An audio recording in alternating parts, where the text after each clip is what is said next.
I used to think space was silent. I was wrong. Silence is never empty. It listens. My name is Ion, and the first time the universe spoke to me, it didn't shout. It whispered, soft enough that I almost ignored it. Almost. It happened when Earth was already dying, the kind of slow death where nothing explodes, but everything quietly gives up. The oceans were still there, but they smelled wrong. The sky still existed, but it looked tired. People stopped talking about the future because it felt embarrassing to pretend there was one.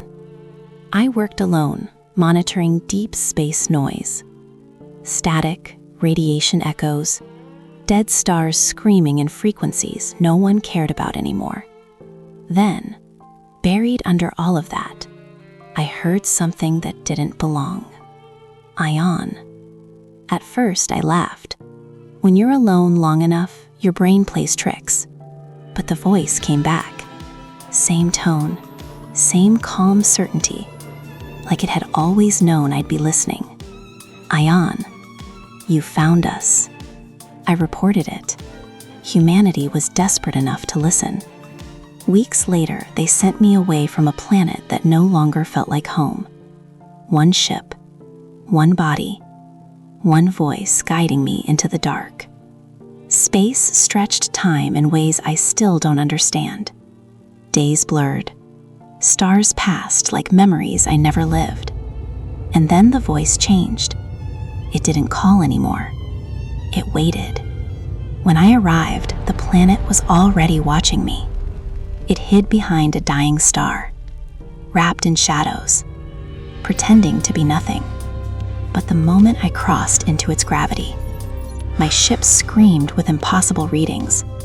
Oxygen, temperature, structure. This wasn't a planet. It was a decision. I landed. The city was perfect and empty. Buildings shaped like Earth's. Streets arranged like someone had rebuilt home from memory.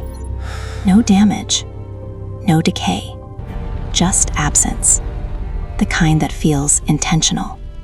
Then the voice spoke again, not from the air, not from my ship, but from inside my head. Do you recognize it? I didn't answer. I couldn't.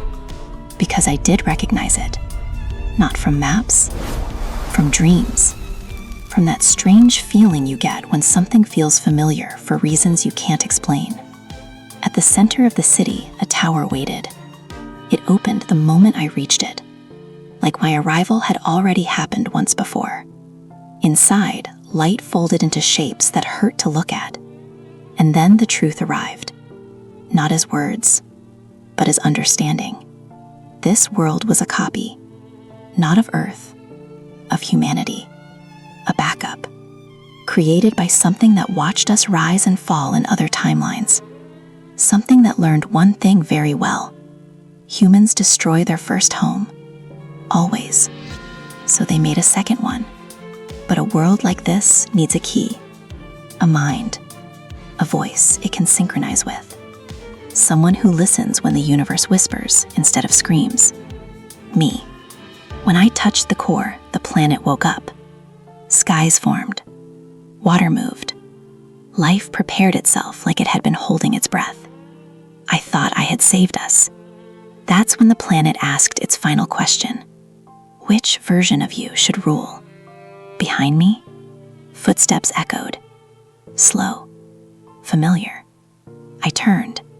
He had my face, my voice, my memories, but none of my doubt.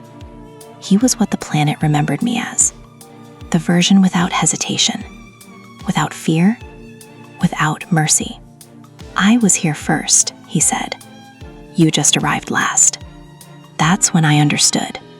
The voice that called me wasn't asking for help. It was choosing between us. And Earth's future would belong to the one it trusted more. If you ever hear the universe say your name, ask yourself one thing before you answer. Are you sure it's calling you, or the version of you that should never exist?